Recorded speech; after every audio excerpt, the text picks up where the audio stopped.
Apa bisa ambil gaji tanpa sepengetahuan suami?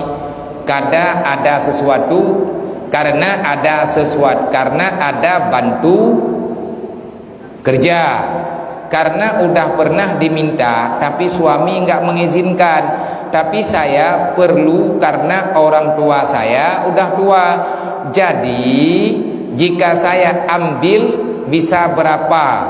Bisanya karena anak kerja saya digaji hampir 3 juta sebulan. Oh, kata muawad. Pertanyaan hidraurina. Igatnya gejak kerja, bak kerjanya na gaji, tapi hana gelakai din balakau age.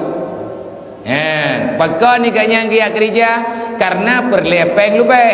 Kupu peng lebih untuk kirim ke mak ke kedai kampung yang katuha mia gelake balako ke tiang gebi mia gelake izin balako ke kerja han geju ada barang kapu alatan tak pegah han gebi mamia te kedai bid hana ke kerja le urinang yo eganya hana ke depu ajo ke mak ke sedangkan mak ganyan perlepek te kedai monya memang egatnya ka kerja tanpa izin lakau gaji ada kecau nahak lah kau menyanahak lah kau padu tabaiknya mentang lang jatah gop hai pua dalam kekuasaan lah kau nyan menyanyian pertanyaan kibar ada pegah tetap hanju tanya urinam hanju tak biar tahu bila tak pegah tak kerja menyanai di lah kau man mak tanya kalau kepeng bagi tanya mak dekat Tuhan mak tak sakit ya tak sakit tidak lagi bala kau pihana tak kerja ke drawat kan tak tiak rumah kan hendak tak rumah ni lekau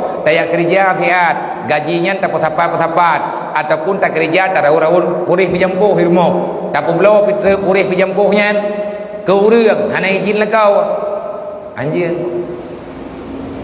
tidrau rinang hanjir ke kerja berangkahom yang hana izin lekau lebih-lebih awak kena gaji gecok gajinya dia punun lekau lep nyan tetap dosa.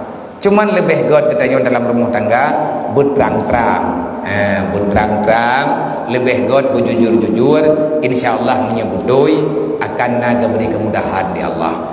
Berbakti ke mak ayah wajib, tapi kita urinang na yang lebih raya aturan lom, yaitu berbakti kepada suami.